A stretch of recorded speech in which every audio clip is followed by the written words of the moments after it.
Hey ye, hey ye, hey ye. Welcome to another episode of Ball at All Costs. And we have a bonanza. And there's going to be bonanzas from now up until Christmas. We ain't slowing down with the content. And we've got another big one in Nikki Air in the building. So before we get into it though, as customary on Ball at All Costs, we always have to do the check-ins, and the check-ins. And I'm going to start with OC. OC, since your last confession, how have you been? I say confession because I just wanted to see his eyes just light up. Yeah. Wow, do you know what? What a question. There's a lot that's taken place since the last time we recorded, actually. I think I missed the last one. Couldn't make it.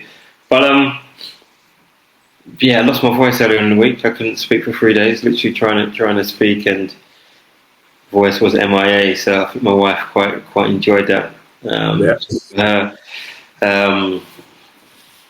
been a bit of a situation that's presented itself. Essentially, my boy's not got a club. He's not got a football club right now. He is no longer playing with his previous club, which is an interesting turn of events, I would say. Because the podcast is obviously geared towards parents, just knowledge and helping across the journey. I'll try and do that now, just in at least I've probably got 10 or 15 points, but I'll try and keep it brief. But yeah, left the club on very good terms with the owner of the club. We've had some good conversations. Just a little bit disturbing sometimes in grassroots football, because essentially it's about children, it's about the kids, it's about their enjoyment, it's about their growth and their happiness, and I think parents often get in the way of that, I would say. And I think what presented itself at his previous club was a bit of a shame, just in terms of some comments from parents and one or two whisperings, should I say. But I've got a few reflections, like lessons learned. I work in project delivery, so I deal with lessons learned in project management. And I'll give you three quick fire ones. I think the first one I would say is just be aware of yourself in footballing spaces and environments, because I am, let's say I'm a clean-hearted person, yeah, my intentions are pure. They have been ever since I came into the game and well, beyond the game anyway. But I think there's been some comments and some feedback about myself potentially speaking in a certain way. Like, I've been a coach for a number of years, 15 plus years I've been coaching, so perhaps I might be giving some tactical information, and I don't even really know I'm doing it. But I think people can make accusations and things of that nature, but you do need to reflect on yourself. So there's probably one or two things that I'm looking at that I'm like, okay, cool. How can I really see those blind spots and just help myself moving forward? So I think that's quite key for parents, because people will say things and your first response is like, no, that's not me. But actually, do you know what? Let me just step back, OC, and take a look at those things. So I would say that would be a first reflection. I think a second one would be just be aware of who you're speaking with as well, which is a bit of a shame, because for me, football is a community sport. You want your kids to develop relationships. You also want to build relationships yourself. And so you want that environment to be quite comfortable, where you're able to express yourself in the different dynamics of conversation, but that doesn't always allow in these environments. So I suppose it's a small strata of life, but when you're in these environments, just ensure that the people who you would call close to you, you really understand who they are, and like you're sharing information in a certain way. Because I think for me, there's probably a few people that I would have considered to be close that perhaps they may not have been. So like I said, a bit of a shame that you need to be quite guarded in the grassroots space. It's not professional football, but it may help some parents. And sorry, I'm taking quite a lot of the mic. I do apologise, but I think no, it's fine. And I think sometimes it's poignant that we talk about this before we kind of get into it. And I know some of this will probably lean into some of the conversation we had with Nikki tonight. But I think it's Yeah, definitely important, and you're reminding me of things that's happened to me that I would like to kind of draw upon. But go on. yeah. Because it goes against who I am as a person. Because I'm like, let's be wholesome, let's build relationships, let's be open and real with one another. But actually, some of these environments don't allow for that to happen. So you probably do need to be careful in certain aspects within this game. And I think the last one for me is I'm a man of faith, and some people might say it's like a negative, or things didn't really pan out as you wanted them to do. But for me, I believe the steps of a good man are ordered. That's how I see things. So there's a lot of lessons and a lot of learnings to take, and it was a very positive experience for myself and my child. There were some great memories and some great experiences, and you know what? His next steps will work out. So just move forward in faith and belief, and don't. This isn't a bonus. Don't take it too personal, because I could be sitting here and be like, oh my gosh, like this has been said and that's been said, but realistically, I don't really need to attach myself to that. Don't take it too personal. One of those things in life. Just need to move forward and focus on your child, essentially. So, yeah, there's been a lot in this. Yeah, no, obviously, look, I think there's a lot you said just now, and I think maybe for another stream we'll maybe touch on it in a little bit more detail. But I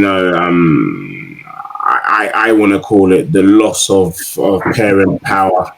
And the rise of the gods of the grassroots, and I call them gods because that's how it feels. And Nick, that's not a comment at you by any stretch, but you know what I mean. There is this kind of worship of any coach, and I find the whole thing rather strange personally. So I think definitely, OC, there's something for us to talk about there, and it sounds like you've taken it in the right way. And I respect that. I think there's lessons for all of us to learn about the relationship dynamic, which sometimes can be extremely awkward. So big up to you, OC. Nick, how are you, mate? How are you as well? I'm good, thank you. I've realised how cold it is in this sort of homemade gym, but I'm going to go with it because it's probably not a bad thing. The heating for the rest of the day after we got back from football, so I'm thinking actually now it's probably better to chill out a bit. So yeah, all good. Fair play, and it's good that you've got your poker face, because I'm borderline got frostbite where I am. Do you know what I mean right now? So the fact that you've got that poker face is absolutely brilliant. Look, we're going to get into it. Nick, goalkeeper, the coach. You're the GK coach, the goalkeeping coach, and for me, it's almost like the manna, the diamond, the gold dust, the oil. Because for me, any successful team is based on the fact that you need a goalkeeper. And goalkeepers are bloody hard to find. But even harder to find are good goalkeeping coaches. So you can find one-to-one sessions, group sessions, but not that many people who are out there, helping the goalkeepers. And on one hand, I feel like there's a need. Obviously, there's a need for goalkeepers, but is there enough resources? Is there enough competition? Are there enough people entering the goalkeeping profession? These are all questions that we're going to be throwing at you tonight. But I think it'll be lovely for the audience to just kind of get, a bit about you, the person behind the gloves. What was your journey like? Where did it start? Where did it take you?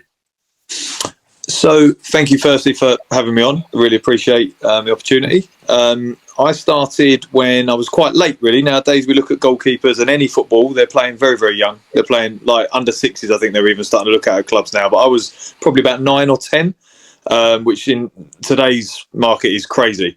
Started at a local sort of club. My dad pushed me to say, do you want to go and try it? I was very reluctant. So I said, yeah, okay, fine, I'll go.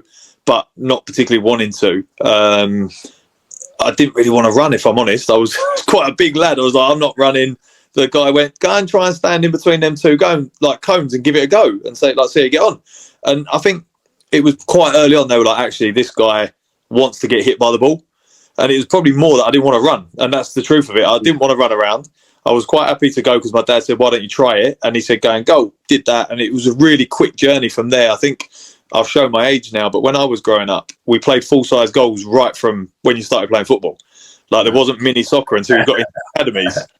And like playing in a full-size goal, we were probably getting done 22-0, but off the back of it, I'm probably making 35 saves, and all of a sudden you get noticed. And I went into Ipswich briefly, being a Spurs fan, much to my sins now. I ended up at Spurs, and that was it, really. Without taking too long, the funniest story I think I'll probably come up with Spurs is I spent one day on trial pretty much, sat in the reception with my mum, waiting to be seen. Guy comes in, bit belatedly, to be honest, again, probably a Spurs thing, and said, what are you doing here? And I said, I'm here for a trial. There's a guy sitting next to me, same sort of reason, been there ages, really, really tall guy, maybe 6'6". He stood up thinking the guy's coming to pick him up, and it wasn't. It was obviously for me. And he's gone, oh, wow, Dad's Matt, that's fantastic. Is this your dad? I went, nah, it's not my dad. And but straight away, I kind of knew they were already looking, going, oh, look, his dad's 6'6". And I spent the rest of my sort of youth and then professional career at Tottenham till I was about around 20. Then went into non-league. Made probably a slightly poor choice in terms of looking at non-league, thinking I'm going to go and play rather than being a number 3 and going to another pro club. And that was kind of where it took me, really. My non-league career, probably about 600 games. But I think looking back, if I'd have been a little bit braver when I was younger and had some patience and realised I didn't need to be the finished article at 20, I could wait till I was 25, I would have probably ended up in a different scenario. Wow. And there's so much there, Nick, as well. And I just want to go back in terms of like that kind of journey. What was it about you? Because it sounds like you were very brave. You didn't mind getting hit, and that's got to be numero uno. You got to don't mind getting hit by the ball. But what was the other thing? Like your dad, it seemed like your dad just knew. Oh, yeah. I just wanted to know, because he could easily have said defence, because you seem very tall. Like, just looking at you, I'm guessing. No, funny enough, I'm not actually. I'm not, and that's probably one of the things that didn't help me in that era. I'm 6 foot, so I'm not small, but in that era, we weren't getting the David Rayas, we were getting the bigger guys, and I kind of was a bit before my time with what I was good at, unfortunately, and then it just didn't work out. But in terms of goalkeeping at that stage, talking earlier, listening to you about the coaching, and there's a lot of coaches now, which is brilliant. Okay. At the time, there was probably less, but there's a lot more in terms of the detail. When I was growing up, was very, very high. So condensing that detail with some really experienced, knowledgeable goalkeeping oracles of coaching helped me progress really quickly. I'm an only child, so I didn't have a brother like older brothers. Like, obviously, my children have now got the luxury of kicking the ball at the youngest one. And they all then end up wanting to, like, maybe not wanting to be a goalie, but by default, they're like, well, you go and goal, because they're smashing the ball at him. But I was really fortunate that at the time, for me, goalkeeping coaching in the country had some really, really good people. And like I said, I progressed really quite quickly. Again, talking of size and height and everything, I was really tall, really young. So people are like, oh, wow, he's going to be massive. And then I just stopped. And I think that was a bit of a shock to everybody, because this guy's the real deal. He's going to be like top. He's going to be the best one. He's going to be England. He's going to be this. And I did all of my stuff very early, and then got to 19, 20, and people were like, oh, he's peaked.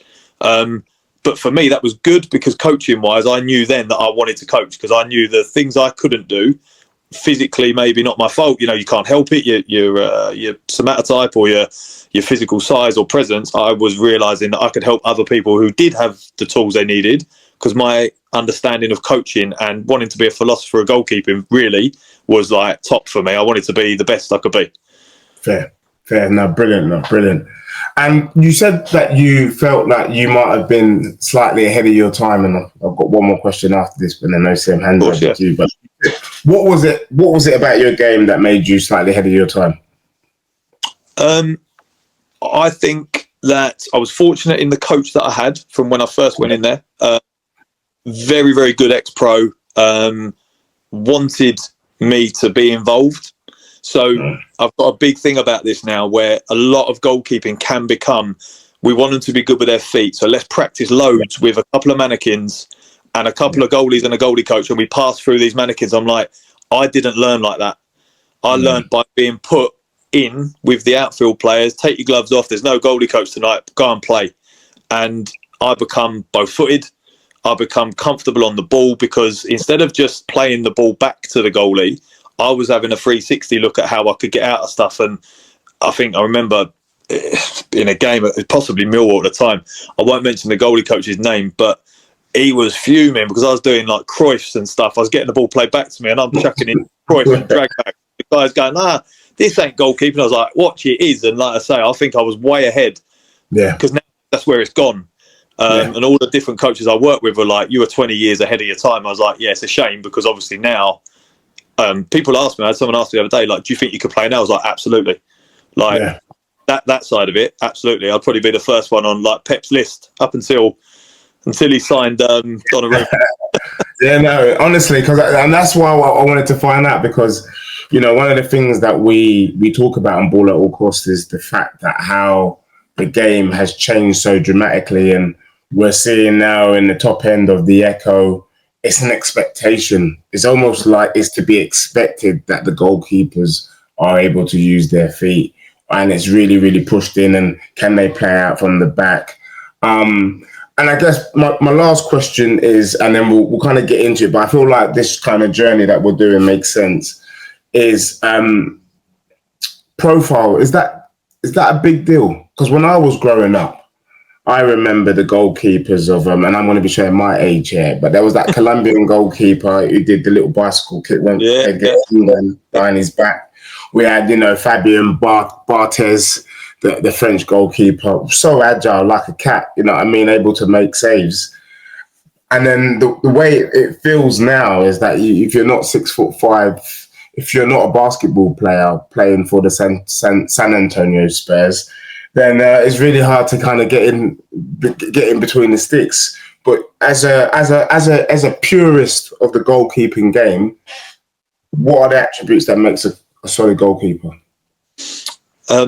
It's a brilliant question. It's a brilliant point, because I think, without wanting to deter or say that you can't be this or that profile, I feel we've got a couple of things that we get horribly wrong. And one of those things is we go after something and we only go after that.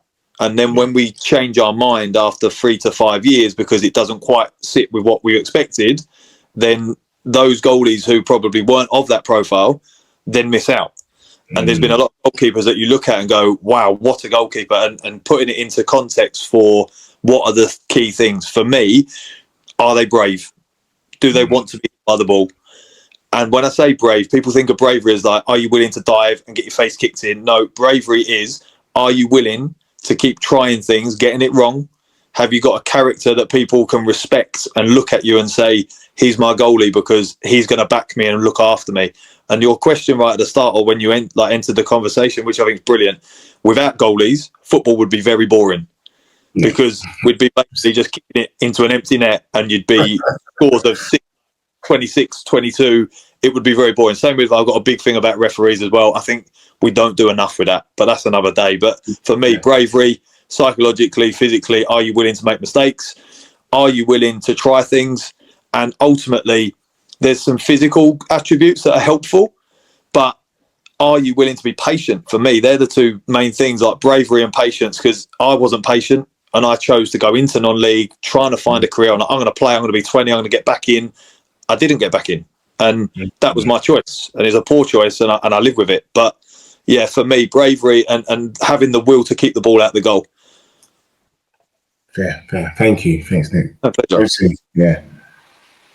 Yeah. Do you know what? I was excited for this one because we've had a lot of rich conversations just about the game, be it scouting, be it people that have come through the academy scene, pros on the scene, but we haven't touched too deeply on the goalkeeping. I think perhaps once before, but yeah, not too deeply. So, this is just like it's almost a throwaway question, but I'm quite keen to know what's the difference is when you walked into the Spurs training facility to what it is today. And what difference do you think that could make for a goalkeeper in that environment? From when I first went in, I remember training in what used to be the ball court, like in the corner of the old White Hart Lane. And if I'm honest, there's a goalkeeping coach who took the sessions, and some of the stuff he did, I will still use today, like little fun games and little things that he just stuck with me. And I think that was brilliant. The facilities that these kids now have and the access to them is absolutely incredible. I grew up in the era where we were at Luxborough Lane at Chigwell. Nice training ground, you know. It's not a horrible training ground by any stretch of imagination, but obviously what they now have is fantastic. The thing I feel we sometimes miss a little bit is where we're very worried to profile and we go, right, we need this and we need that. I don't know if sometimes the scouting network is geared up for goalkeepers. I'm not sure there's enough goalkeepers who have played then scouting. So they're asked to look for a certain type and then we're trying to manufacture. And I think that's one of the key things which could probably improve across the board in the UK. I've got a big belief in this with a foreign country. So Italians, by and large, we go back to Zenga, Zoff, Buffon, Pagliuca, Peruzzi, Donnarumma, Vicario. They're just a nation of producing goalies. But I also think they look at their goalies differently. They see them as they almost... We laugh in this country, probably growing up, saying, "Oh, you just put him in goal." Like as I said, I was a big kid, didn't want to run, go and goal, fine. I found my niche. But in other countries, we laud them. We're like, don't know if you saw the other guy played for, I want to say Bologna, 17, had to come on last minute and played against Napoli the other day, I think. Yeah. And like they're carrying him off the pitch like he's on like on their shoulders, like cheering and celebrating the fact that it's an incredible thing to do. Like for me, I'll always say this: if you meet goalies and people in goalkeeping, they call it the Goalkeepers Union, but you won't generally meet many more wholesome, genuine people because they know how hard it is to do that job. And I think in this country, we're not so good at creating our goalkeepers an environment to thrive. I've got a belief in this whole England setup as well with our England goalies don't generally top out more than like 70 caps. Yeah. And that might be an age thing where they come in late and we don't have probably more than maybe 20% of the goalies in the Prem playing who are English. But I do think that we miss it a little bit. I think there's a lot we can do, a lot more. That's interesting. Actually, because when I was on your page, you've got a lot of content. I like the dedication and consistency because you know what I'm not doing, by the way, just to be clear on that. Like I'm winging it with it. So I'll try that. No, but listen, I think it's just about getting on the bike and pedaling, and I feel like you're putting a lot of good messages out there. There was a point on one of your videos that you raised. I think it was a question regarding the level of coaching within the goalkeeping community across the country. And I just wanted to ask a question. You just touched on it just now, actually, but just to ask a question on the state of coaching, to your mind, for goalkeepers up and down the country.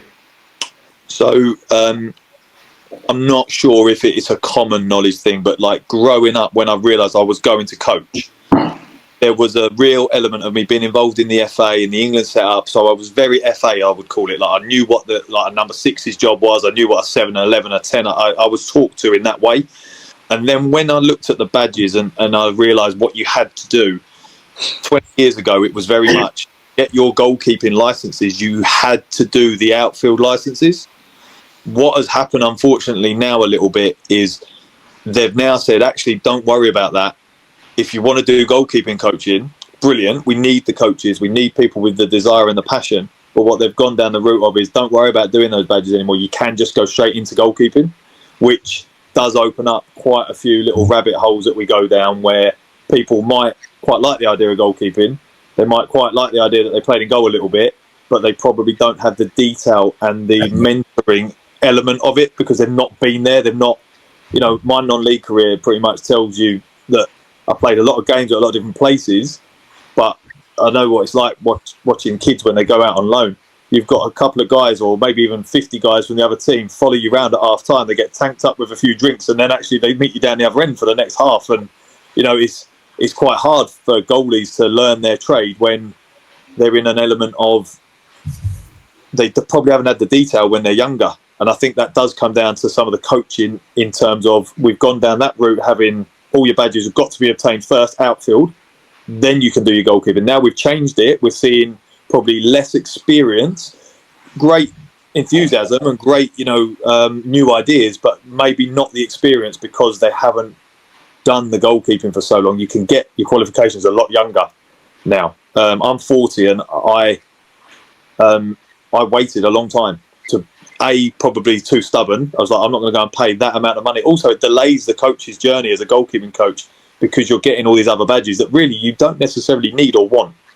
You just want to be able to work with the people that you want to work with, which are goalkeepers. And that's caused a little bit of a delay in, I think, how we deal with goalkeepers now, because we've got that real crossover of some very, very experienced coaches now almost falling out of the game. And I'm just hanging in there. As I spoke to a friend of mine the other day and said, I'm not classed as a dinosaur because I was filming sessions 18 years ago and using iPads and analysis, but I probably wasn't quite as new as they like you to be now, maybe, without being too pointed a finger at anyone. I just feel like, just based on what you're saying, I don't have a rich or deep understanding of the goalkeeping space or community, but it sounds like there's a bit of a reform and a refresh needed, but it seems like they need to be speaking with the practitioners in that space rather than, because it's a specialism, right? It's a specialism within the game. You're a team within a team, OC. You no matter what you do, you need goalkeepers to make football, competitive and challenging and worth watching. But also you are very much singular. And you do need goalkeeping coaches. I do like the idea of what happens now, where they almost look at you as a unit coach. And can you do set pieces? And because only us as goalies would probably know, right, what do I need? Do I need a left-footed and a right-footed fullback on my post? I'm going to switch them over. And this was something someone told me years ago. I thought it was brilliant. I said, right, what do you mean? So the left-back who's left-footed is going to go and stand on my right-hand post as I'm in the goal, because when the ball comes in and it gets headed into that zone I can't reach, they'll comfortably clear it with their strong foot. And it's the same as the other side. I'll put, yes, it's awkward when they have to cross over when you get up and you squeeze up. But for me, it was a brilliant bit of advice. And I was like, yeah, I get that. I won't, can I name? I will name him. It's funny. Mark Wright, I played with a lot. Absolutely brilliant. Top geezer. The worst bloke to have on your post in the world. Because he's so good on his left foot. And because he's a left back, he used to stand leaning up against the goalpost on my left post. So he's right. But the times he would shin it in the roof of the net, and I hope he hears it, because the times he'd be like, any danger, like use your, and then I went, I'll tell you what, go and stand on the other post, and then he started volleying away, like chesting it up and zinging it away. I was like, there you go, perfect. But that's where we're going with it now. We're becoming almost like unit coaches and kind of, can you do set pieces, can you do that? And I kind of like it because I've got a real overall love of football and goalkeeping, and I think we don't celebrate keeping it out the goal as much as we should. Like, Italians are great at it. You watch Italian defenders block it, they'll be like celebrating like they scored. I just think we don't like laud it or applaud it enough. Obviously, can I just pick up on that? Yeah, please do. Yeah, is that okay? Yeah, I was going to ask you that, Nick, because for me, do you think that the game is getting... I mean, look, you were obviously ahead of your time, obviously, and we see it now today. But parts of me does think sometimes that, have we overcomplicated the game? Like, I feel like there might be too much emphasis on being able to play with the ball. But actually, what you just want is a shot stopper. Do you know what I mean? Like, I feel like the Italian... What's so different about the Italian game and the English game is that Buffon, Donnarumma, Vicario, they're just shot stoppers. They just want to stop the ball. They're not really worried about distribution too much. And actually, for me, I just want someone. I always find, and even in the kids' game, the best goalkeepers are the ones with the greatest reflexes, where it really should be going in, but somehow they've got a toe, a finger, a foot or toe to the ball. And so so picking up on the point you're saying, is there a balance that can be struck? And what's your view? I think I spoke about this recently, and I think there's quite a big deal on this. So Joe Hart was probably one of our best English goalkeepers that we've produced, without a shadow of a doubt. There was a period, and I'm terrible with years and dates, but like in terms of when he was at his peak of his powers, there was probably 3 seasons where people were like, wow, we've got like one of the best goalies in the world. And because the game had gone very much like we want to be like the 11th or 12th outfield player, want to be good with their feet, want to start every single thing with a pass into the 6 and a bounce, and we kind of lost that. And now if I'm Joe Hart sitting there, I'm absolutely fuming because we've brought in Donnarumma to Man City and gone, no, we'll just go back to the best goalie in the world. That's all right, that'll do. So Joe Hart's probably going, nah, this is not right. And I look at it and think, there's an element of, for me, wow moments. And with goalies who produce wow moments, they're the ones who are purely focused on keeping the ball out the goal. Yeah. That is their sole job. And I love the way some of the clubs go after it because they're looking and going, right, we want us to be positive and proactive and involved. But at the same time, we do get very caught on how good are they at this, how good are they at that. I'm like, yeah, but hang on. Does he want to be hit? Does he want to keep it out the goal? Is he going to produce that moment where you go, we've won 1-0 because he's pulled one out where everyone just stops and holds their breath and goes, wow. And I think that we've gone too far a little bit with it, but now it seems like we're seeing the other side of it and go, like you say, these Italian goalies that we mentioned, it's an interesting concept with Italian goalkeeping coaching. A lot of it is done with their hands, their service. Like it's not struck. It's not all these footballs being lashed at them. It's hand service to get the detail, to get the power so that when they have to be involved, they're good because they're technically sound.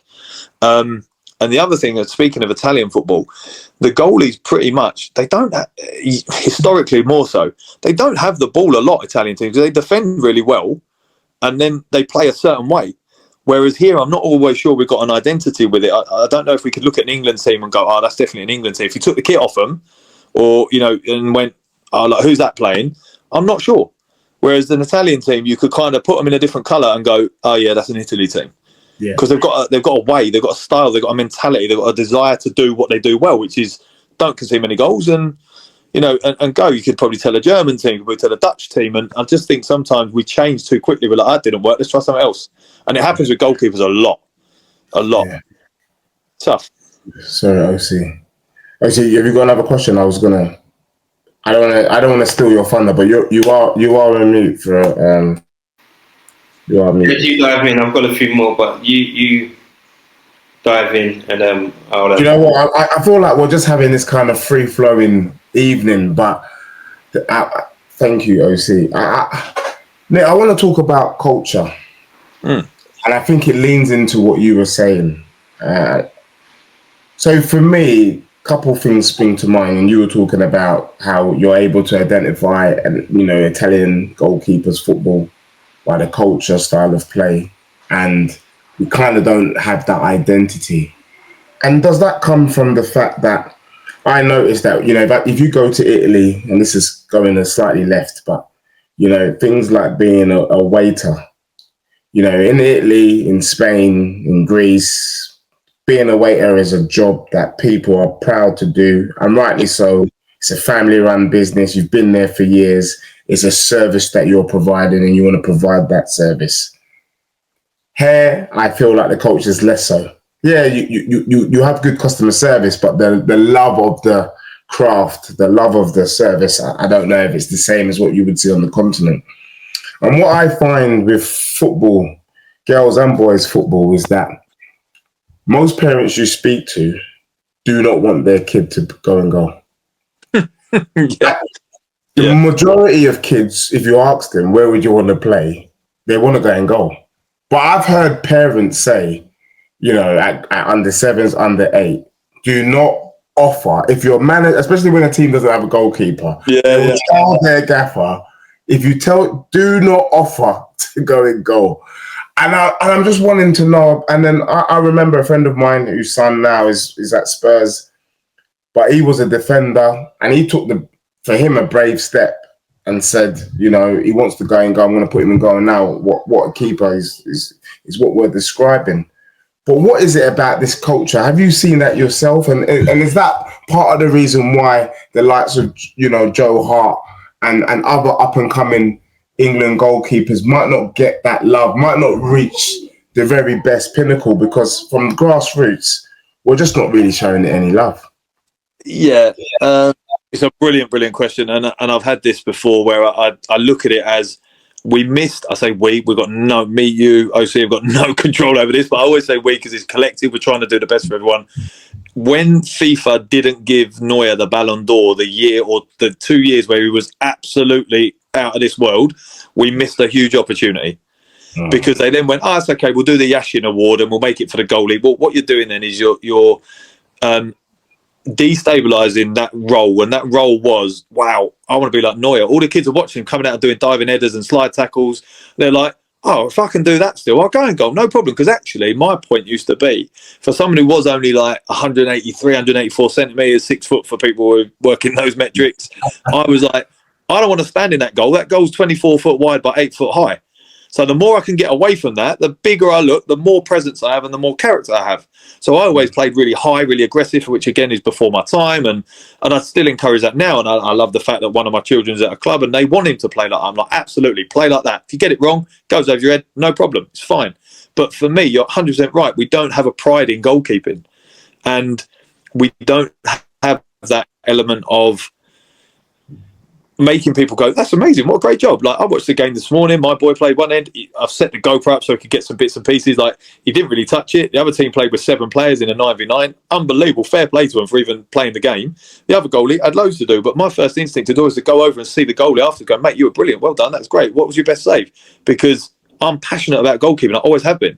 There's nothing more, other than my kids and my wife, that I love more in the world than goalkeeping. So I find it really hard for people not to understand it. I'm like, you don't need to get it, but you do need to give it some respect, because as I go back to it, without a ref, you can't play football. Without a goalie, it's a terrible game. It's like basketball scores.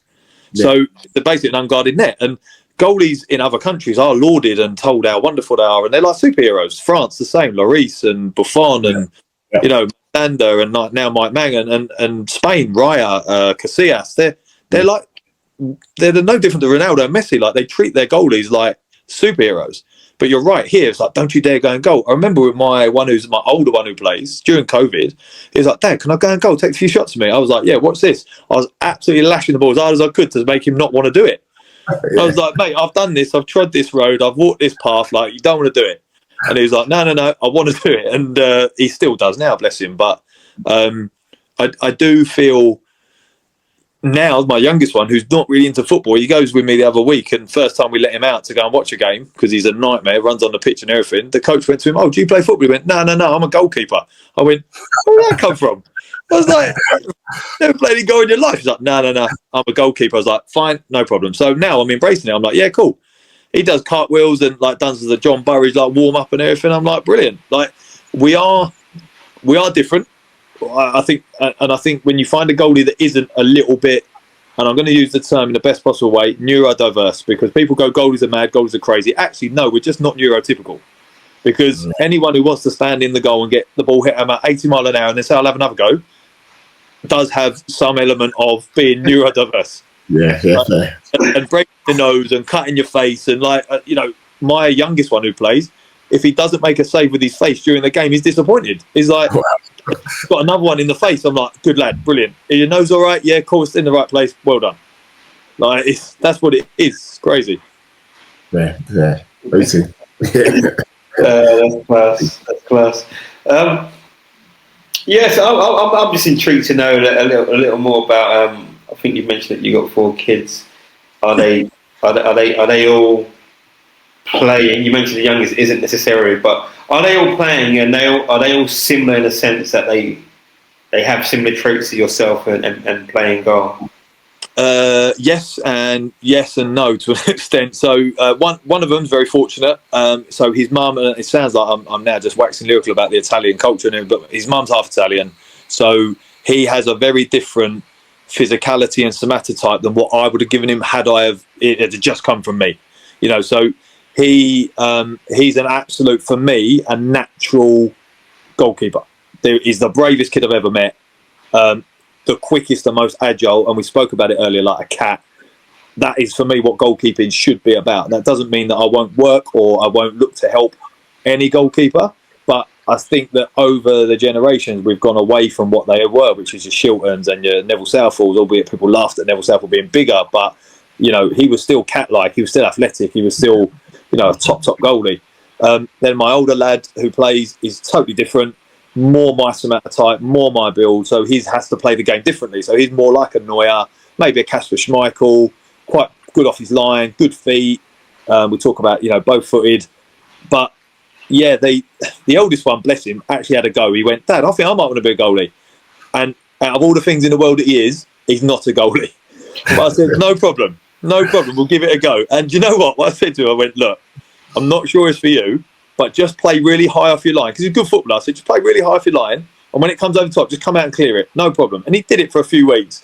Then he gave away a penalty. Then he got caught off his line a few times. Went, nah, it's not for me. He actually now referees, bless him. So, so he's doing all right. But yeah, I think there's a lot to do with they see it so much, and they're so involved with hearing me talk about it, and they realise that the way I talk about it, I think that they were always going to want to do it. One is more natural. The other one has to work harder at it. But they definitely see it as a big, really proud thing, because I only talk of it in a proud way.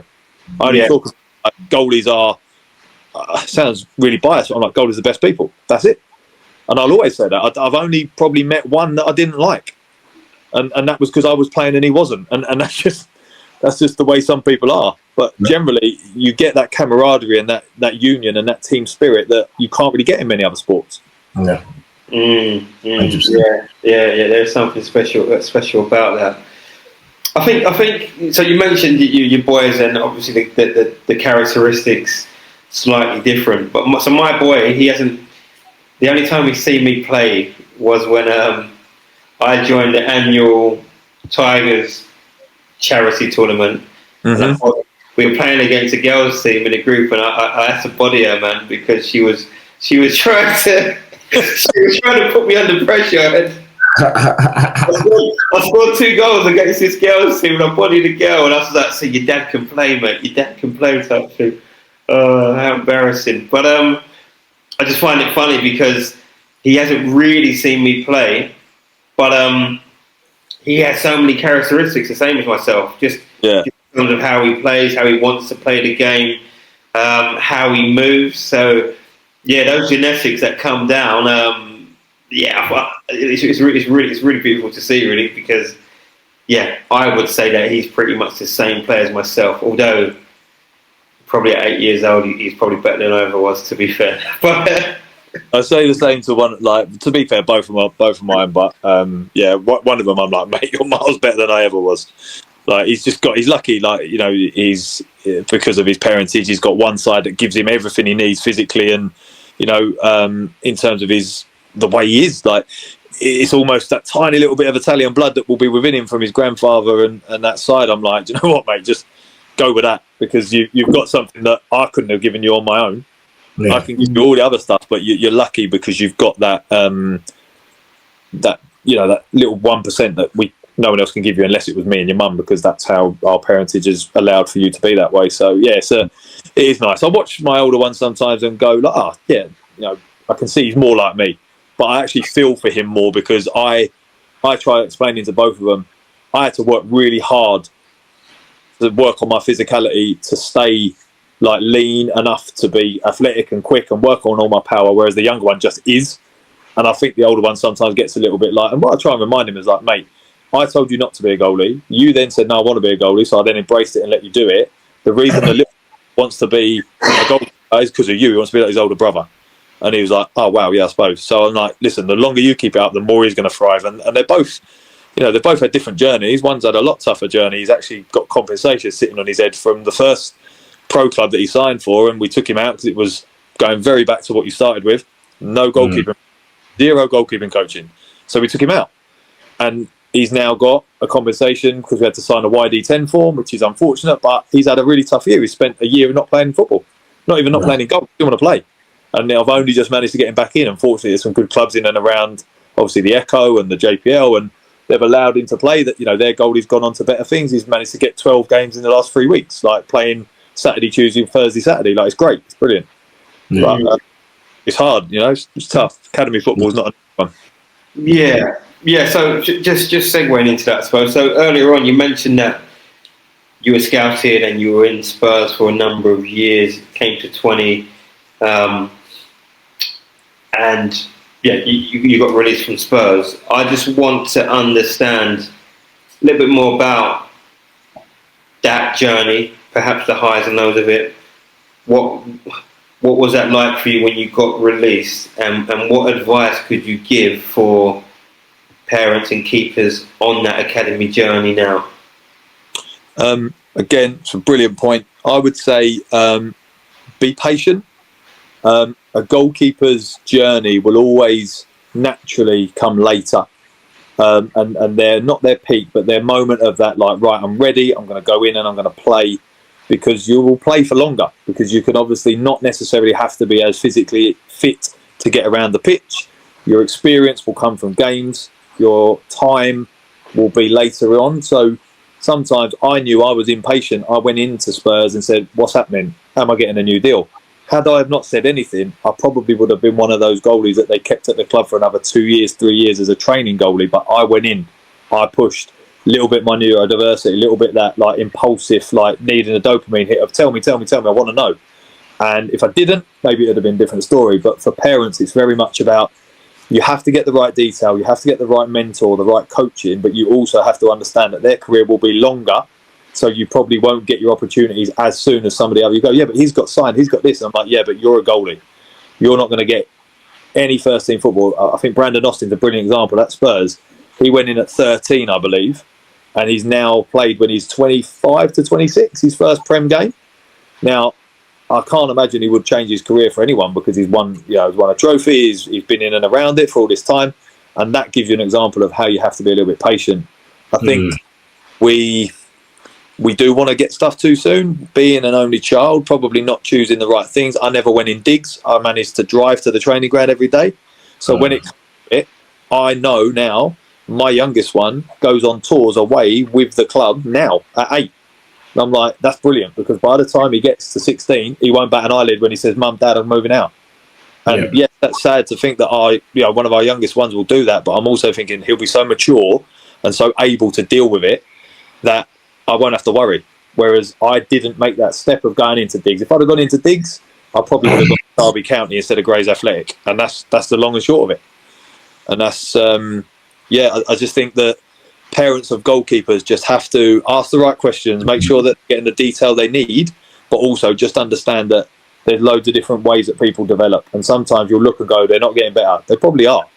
You just probably haven't seen the side of getting better as what you probably want to see. Oh, well, that goalie's doing this and that goalie's doing that. We're all different. Yeah, that is some really timely advice, because I feel like in this day and age now, like you say, everyone wants it quick, everyone wants it now. There's plenty an Instagram page where you can see the top saves and the way that he distributed it. And just to touch on it, I did watch your 5 attempts at the crossbar challenge, and the technique was good. 3 out of 5. Just wanted to lose that. Yeah, no matter how I can't dive around. Listen, I was close yesterday to having to play, which is worrying. I had a phone Thursday night going, listen, we've got a problem, got no goalie. I'm like, I'm 40, I haven't played for 3 years, are you sure? And he's like, yeah, I'm going to sign you up. I was like, nah, look, I'll find you a goalie. And in the end, I found one. My wife said to me, listen, if you play and you then can't go work on Monday, me and you are falling out. Like, You could definitely stayed well and truly in my lane and got a young lad a game, which, I've been doing that for years, to be fair. Everyone's like, can you still play? Oh, yeah, I can still play. No, give him a chance, because I've done my bit. I don't need to. It could have gone brilliant. I probably have done all right. And then all this lovely footage and going, oh, look, 40 diving around still. Could have gone the other way. Probably got sent off after 2 minutes for being too slow to a through ball. I think your missus saved you there. I think people want things too quickly and too soon. And I suppose the question that I was going to ask is, we're going to touch on your actual goalkeeping services, coaching, and understand a little bit more about that. But as parents looking for goalkeeping coaching up and down the country, say for instance the foundation phase that we're speaking from, let's say 6 to 12. I know there's a variance in that age bracket, but what should they be looking for in a goalkeeping coach? And what would you say the key areas of development are to build a keeper as well? So I'm a big believer in this, and again, it's a top question. I think that when the kids hit the 13 to 14 age bracket and there's lots of developmental physical changes, if they've not gone through the technical detail when they're younger, they will find it really tough.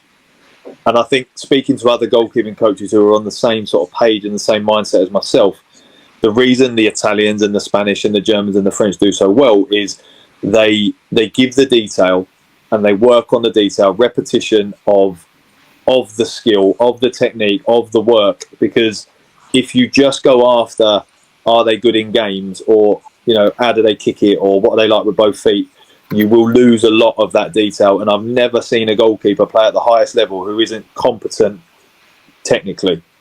And that doesn't matter whether they look the same and they goalkeep the same, they will have a certain level of technical competence. So finding that detail, finding somebody that has some experience to be able to give them real understanding of when to use that technique, why we use that technique, little things without being able to go into it like in vast detail, driving off of the right knee or the correct knee to protect yourself from people coming in to obviously attack the ball for crosses. And it's getting bigger now. We're throwing it in the box by miles again. We're taking corners. It's a lot more direct than it was in the Premier League. So I spoke with a good friend of mine about it. I said, look, you might not ever need to be the best jumping off of both legs for crosses in the Prem, because you do get quite a few free kicks. You might be a good vertical leaper. You might be able to jump off 2 feet. David Raya does it really well. He's really good from a standing jump, and he's really powerful. But what happens is, if that player, goalkeeper, child, doesn't practice those things, and then they get sent out on loan when they're 16, 17, 18 to a non-league club, and they play one game and get put in the net by a hod carrier because, it's his part-time job and he's coming at you like 16 stone and putting you through the net, you probably won't get an opportunity for a few months or even a year at a club again, or they won't give you a chance because they go, oh, he's no good on crosses. And I'm like, that technical detail when they're younger, if they don't have it, they'll get some really bad habits and they'll find it tough. But the goalkeeper who maybe didn't look like he was going to be the biggest or the strongest or the best, if they're technically sound, that will give them everything they need. So the detail is absolutely key. And I'll never sway on that. I'll always say to people, get the detail. It's no different to watching outfield players when they work at ball manipulation and ball familiarity. They're very good at it at clubs. With goalkeepers, you have to also have those really intrinsic details that nobody else will be able to give you unless they've been there to do it time and time again, and also care enough to show you. It's too easy to you can keep it at the goal, that's great. The goals get bigger. The goals don't just, there's a lot of talk as well for years now, just put an outfield player in goal. That does work to an extent, but then we go back to the same thing. Do they want to get hit by the ball? Are they able to take on the detail? Are they able to put it into practice? And are they able to be effective? So I think anyone looking for coaching wise, you have to go after someone that's got the detail and not just putting on sessions that look good. There's too much done, I feel, where sometimes we're jumping through hoops and bells and whistles. And I remember a lot of coaches I've worked with have always said, I've never seen a set of dumbbells on a football pitch, and I've never seen hurdles and tape. And we've all done these sessions and they are good for certain things, conditioning, but ultimately it's the detail. It's the little things, like if you're going to catch in front of your face, for you to trust that process, you have to keep your distance of the ball away from your face, because the minute it gets close to your nose, everyone, no matter how brave you are, they'll flinch. So instead of having the ball distance away from your face, again, so if you're catching the ball, you should be able to fit another ball between your forehead and the back of that ball. That's a perfect distance for you to be able to go, I've got it. Diving at feet. People go diving at feet. We do this blocking now. No. Go with your hands. Go like the Italians. Go like the Germans. Go like the Spanish. And if you put your head behind your hands and you trust your hands, you'll never get hurt. But people don't. They don't want to lift their head and turn their head away. And I'm like, no, you have to go. The braver you are, the luckier you get. That's what I feel. I've only got broken nose couple of times from it. So. Sorry, Dave. I've got one more that I want to slip in. But the details certainly matter, Nick, and I think that you're a man of details. And like I say, we'll get on to what your services are in a moment. But just before I hand over to Dej, I was just going to ask, we've been asking our guests over the last few weeks, just in terms of the four-corner model, what would be your weighting in each of those areas? So we're speaking about the physical, social, technical and psychological.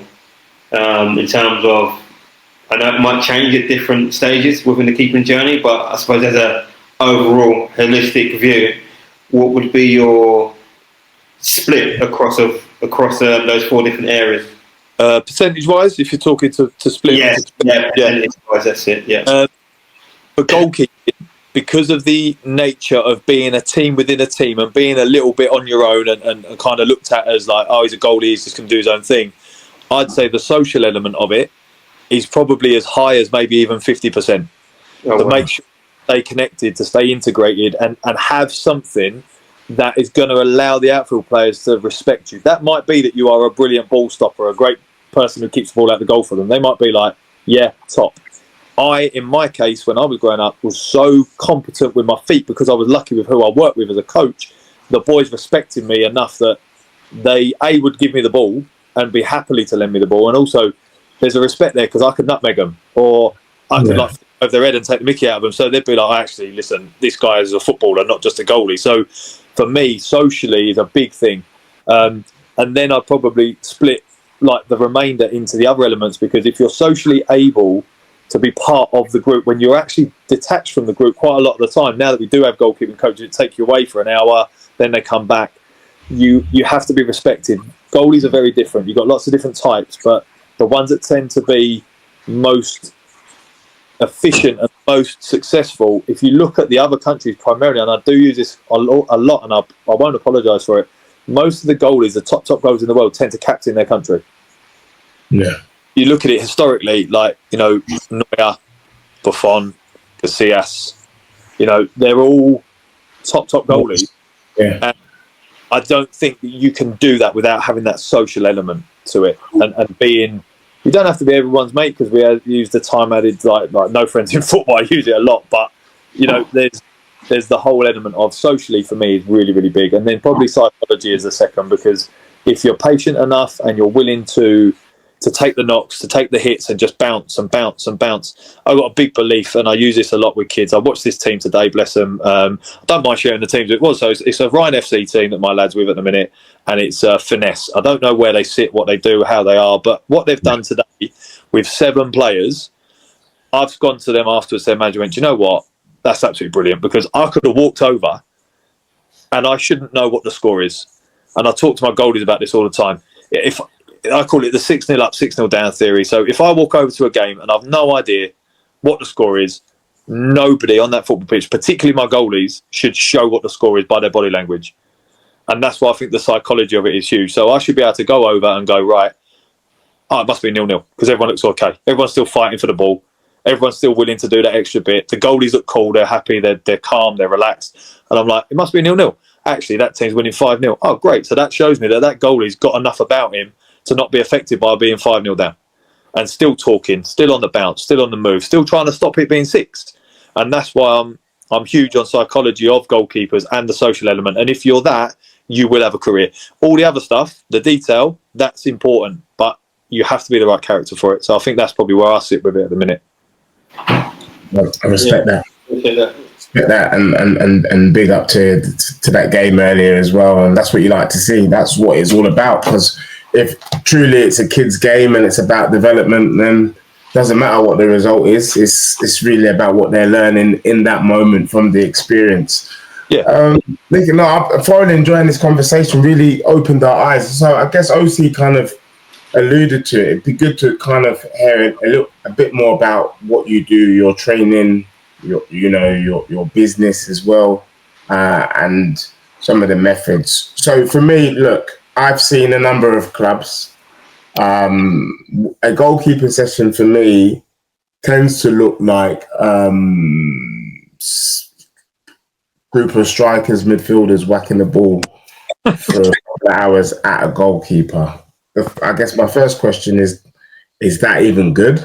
Because at least, they're getting laced, the ball's being laced at them. So maybe there is a benefit in that. And then talk about what you offer for the kids that you work with, if that makes sense. Yeah. So you know what? One of the things, if the goalkeepers don't get to practice the techniques that they do individually, then it is all in vain, because when it comes to game day, they're not ready, they're not able, because they haven't done the work with the shooting and the high intensity games. So there's an absolute place for it, totally a place for it. What I would say with it is, if at times we don't do enough of the work first, then it does become very hard for them anyway. So the detail is important, but then obviously playing in games and getting loads of shots is also really, really important.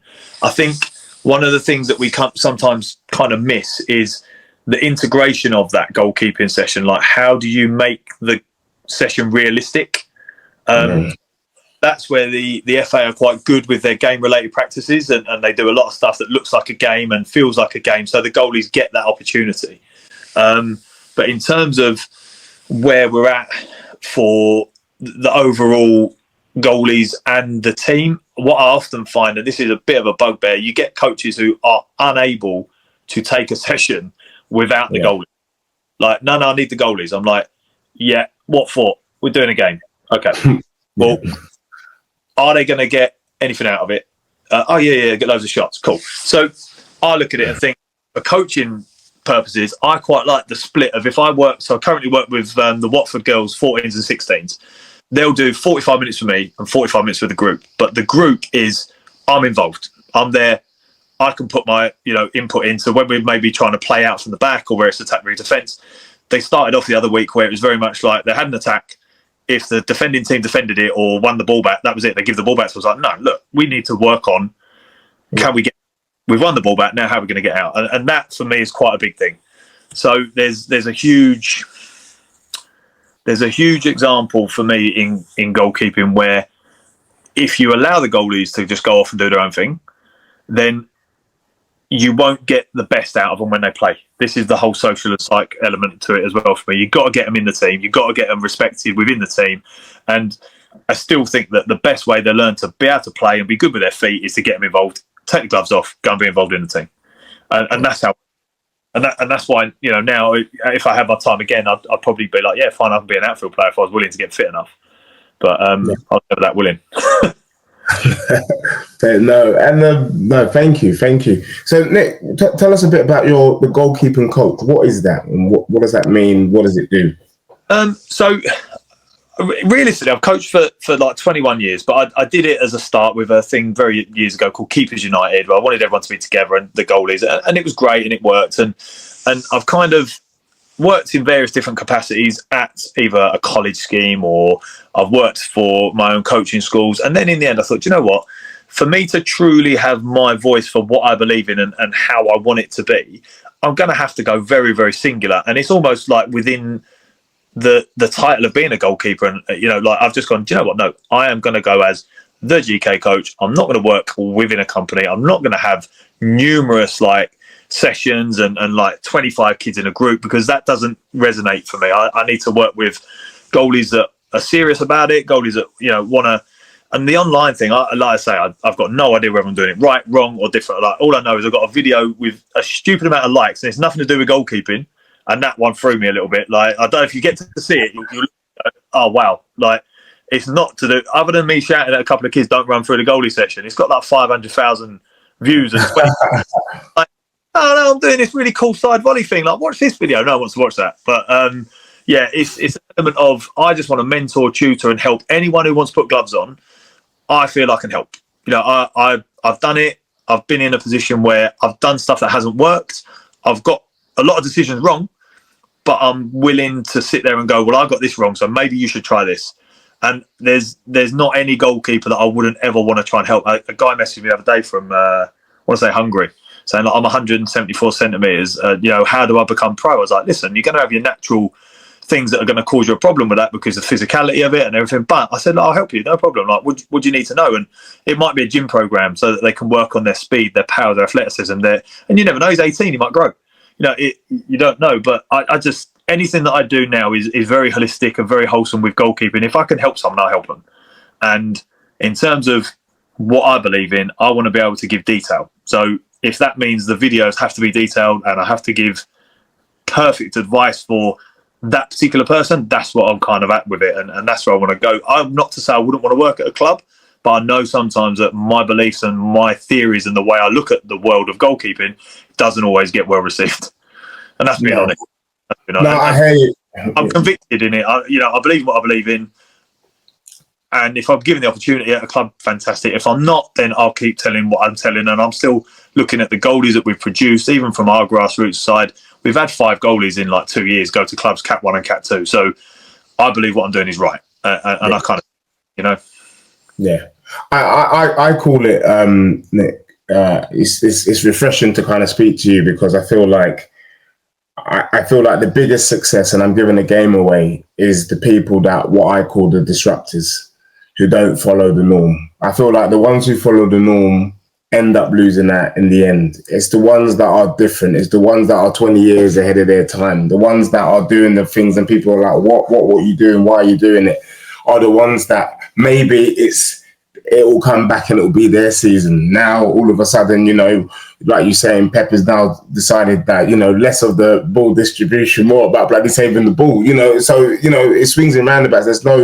There's no A plus B equals C in football. It just changes with the times. It sounds like you give like a very much tailored approach. You're giving that kind of one-to-one bespoke.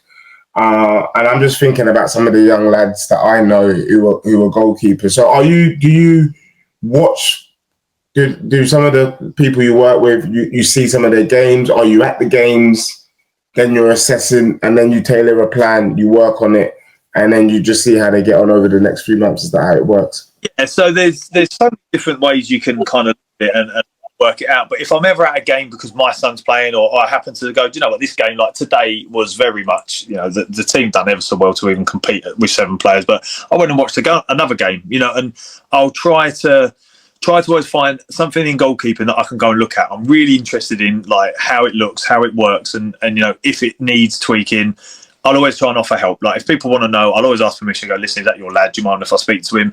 It's almost like if I'm there, I'm gonna help. And I've got certain goalies who needed a bit of a physical program because they are, possibly not where they need to be physically in terms of their fitness, or in terms of like I can resonate with one lad that I work with. Started very, very heavy, done 6 months. He's now starting to lose weight, and he's got a food program that I've done for him because I'm like, look, you're very talented, but you're going to struggle if you don't do this. And I was that kid when I was younger, so I'm a bit like, I know what you're dealing with. And again, it sounds almost like I'm pro-Italian and everything, but this kid comes from an Italian family. They love their food. They love their pizza pasta. I was like, listen, you're going to have to stop eating pizza and pasta for a little while. And although he's young, his dad's all for it because he wants to be a pro. I'm like, okay, well, these are the things you have to sacrifice. Nothing without sacrifice. We all know that. So I'll always try to support. I'll always try to help. And there's other goalies that I'm looking at, like a very good one, and under 10, people look at him, people like him, but there's a few bits that just aren't quite right. OC's probably played, his lad would have played against him a few times, possibly, albeit older. He would have seen him, and he just needs some maturity. He just needs to calm and just be a little bit more mature. And then I'm looking, going, he's definitely stronger than that club's under 10. He's definitely stronger than that club's under 10, but it'll take time, and he just needs that little bit more support. And, I just try really hard to be as best as I possibly can. Try really hard to just give any goalkeeper the information they need when they need it and how they need it. And that's it. For me, it isn't always about, it's not monetizing, because I'm quite happy to kind of go and do it for, I'll say to people, I'll come in for free. Like, I want to help you. Like, I want to do it. Like, it sounds terrible that I'm saying I'll do it for free, but that's how much I care about goalkeeping. That if someone says to me, like, I can't pay you, I'll be like, fine. What do you want to achieve? I want that kid to play for England. Great. Let me help. It's just, yeah, if anything in life, I've realised so many times I've done such a lot in goalkeeping that if I don't tell people, I've wasted my time. I've wasted my 40 years on this earth being a goalkeeper if I don't go and help. Yeah, I see. And I know... I like that, because it's almost with the experience that you've got over the years, you've just got a toolkit, as it were. And if it is the details they need, if it's mentoring they need, if it's the nutrition, if it's the physical part, it sounds like you're able to offer it all. So, hats off to you, because I feel like the game needs practitioners, but it also needs the people with passion. not the people that are necessarily trying to. Yeah. Sorry, I won't knock people that are trying to build their brand and build their business, because like hats off to them. But we do need those purists in the game that are there because they want to see the game evolve. They want to see people smile. They want to see people progress within the game. And it sounds like you've hit that squarely on the head, Nicky. So yeah, hats off to you on that, certainly. Thank you. I appreciate it. It's all, but for me, goalkeeping, as I said, like my family, incredible, most important people in the world to me. But goalkeeping, I don't care who it is. If I can help a goalkeeper, or I want to see a goalkeeper do something, I go, that's incredible, well done, or you should probably try this. I just want people to keep seeing goalies as what I think they should be seen. In this country, we don't do it, but eventually, if I keep banging the drum long enough and I keep doing the right things and giving people the right information, we might start looking at our goalies a bit more like, oh yeah, they are heroes. Because we, like, sounds crazy, we are. Like, who wants to do the job, right? Who wants to do it? No, you're right. Flying for the sky, like, so it's like you just need a cape, and like, yeah, certainly superheroes. No, you're right. I think you just did it, but I had a final question. Yeah. And my question would be, so when you've got kids and parents coming into the game, some kids, like as you said, they're showing an interest in being goalkeepers, but their parents are very much reluctant for them to do so. I suppose my question was, could you, I was going to say like a plea or a cry, it's not that, but how can you, sorry, I think you've done it across the whole of the episode, to be fair, but just how can you evangelise the goalkeeping and like what it's about, and how can we get more kids and parents interested in just putting those gloves on and being a hero, as it were? So I'll tell you what it's going to be. It's going to be even more noticeable now. Now that the FA have obviously pulled out the idea of a 3v3 with no goalies, it will be even more apparent and even more in your face when a kid wants to be a goalie, because they'll be like, they just won't want to play. They'll be like, well, no, I want to save it. Like, and when we get to that point, I suppose the one thing I would say to any parent, any person who wants anything to do with goalkeeping or doesn't want anything to do with goalkeeping, grassroots is tough, and obviously we've all found this, and we've got our own club that we run, and it's really hard, but there's not many or any places that a parent will feel so much love and camaraderie for their son or daughter than goalkeeping. So as much as we want to look away from it and go, no, it's not for us, actually you will find so many people want to rush in and help you if you are a goalkeeper's parent. You're a certain type of parent. You have to put up with a lot. You have to look at thinking, oh, my son or daughter might get hurt. They might be upset. They might get the blame. Well, actually, it creates tougher people. And it creates good, genuine, honest people who want to help each other. So actually, if you look at it and go, do I want my child to be a goalkeeper? And you go, oh, no, definitely not. Do you know what? You'll probably find that you get a lot more help and support if you do, rather than everyone trying to tell you that their son's better than your son or daughter because they scored a goal or they're top of the leader charts for Dog and Duck Rovers. Like, do you know what? No one cares. Go and be a goalie and go and keep them out the goal. Like, make it your ambition to ruin football, basically. Everyone wants to see goals, right? So yeah. We're there to cause chaos. Like, we are pretty much by nature the chaos causers in football. Yeah, I like it. I knew I needed to ask that question because I think the way you brought that out was really good. So yeah, thanks for sharing it. Dej, that was my last question, mate. No, Nick, I think it's been absolutely awesome. I guess we're at the point now where if someone wanted to reach out, and I'm just thinking of some of the goalkeepers that I know, how can they get in contact with you? What is the process? What programs do you have available? Yeah, just talk us through that if you don't mind. Yeah, of course. So with the social media side of it, it's brand new to me. So like I say, I'm not a fan as I go. Anything to do with what I do is either on Instagram or TikTok. Generally, if people really need to get in contact with me, then they can message me and I'll drop a phone number or drop an email. I'm in the process of trying to get like the GK Coach email set up. A lot of my stuff, content-wise, people may not even need to speak to me because they might see it and go, oh yeah, cool, that's great. He's already put a video out about that. So that's kind of where I'm at with it. But anything they need, go on those two things. I'll always try and reply. I'll always try and help. And yeah, look, goalkeeping for me is, if we get more people to do it, football's going to get better, basically. 100%. No, I agree.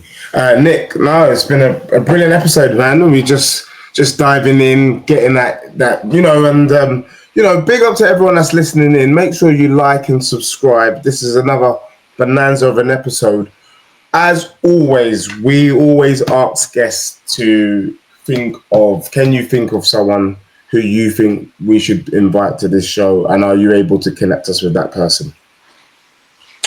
Absolutely. I'll have to dig long and hard to make sure it's not another goalkeeping person, because some people are going, not more goalkeeping. But yeah, absolutely. Off the top of my head, I would say one of the best people that you could probably look at speaking to, and I'm not sure if you've done this yet, but the guy's just cropped up on my socials the other day, and I want to say he's called The Scouting Game. I think I've seen something like that. Yeah.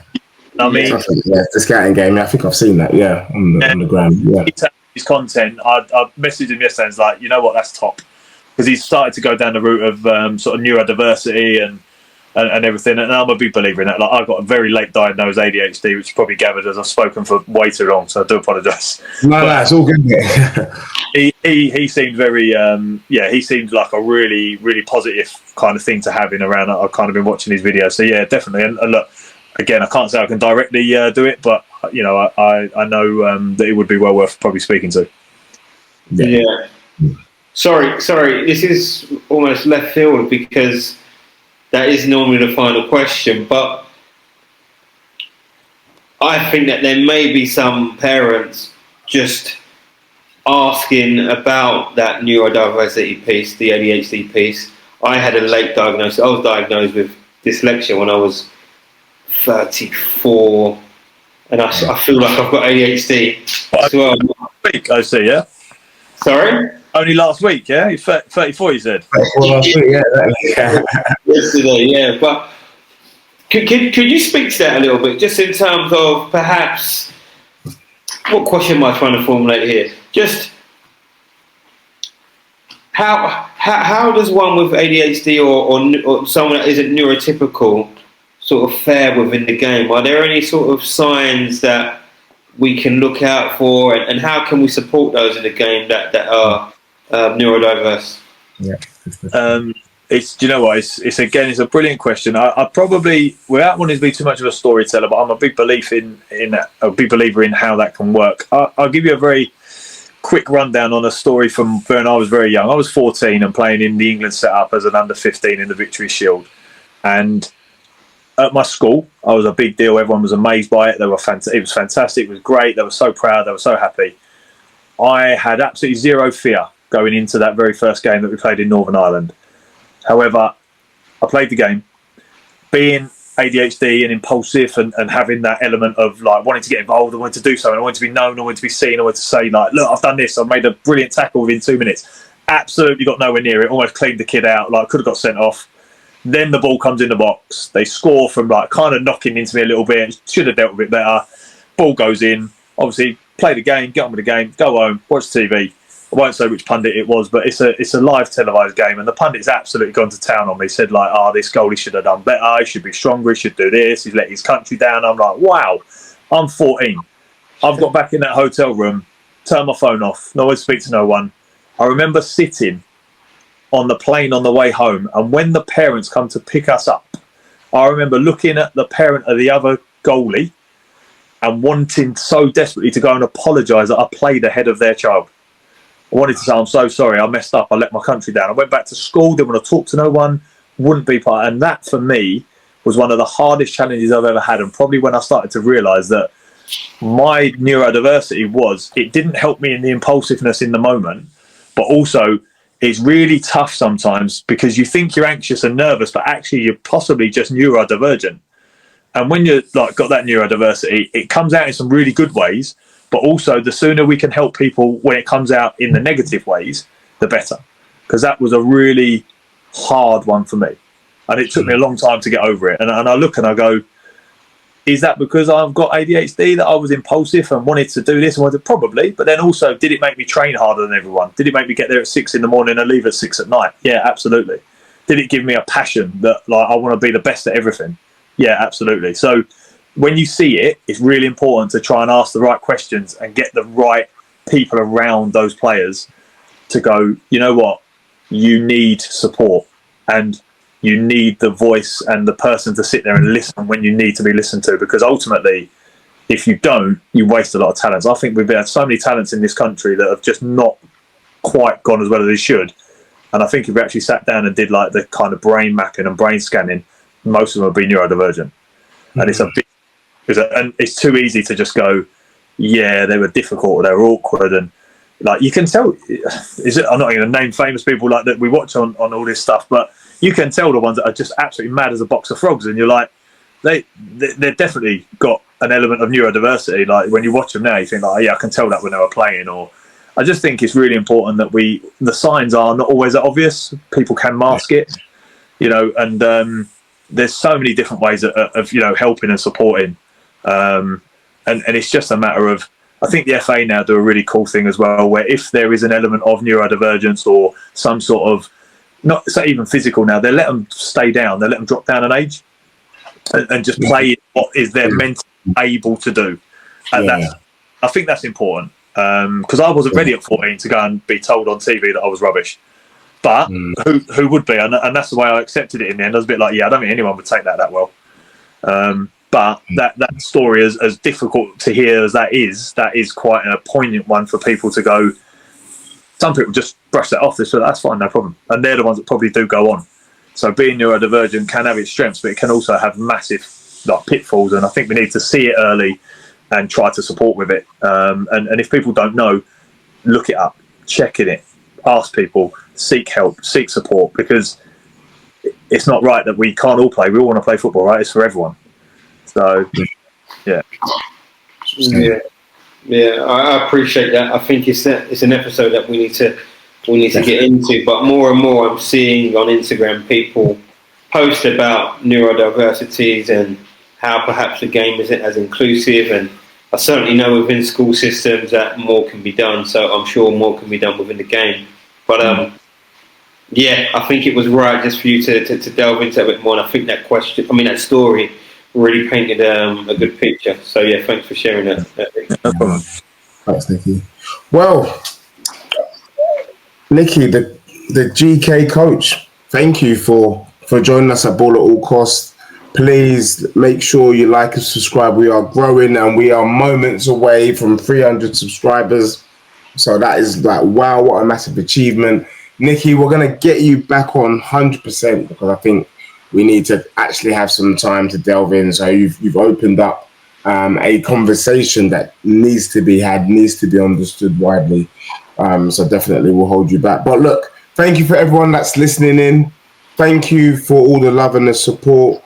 And we will see you on the next one.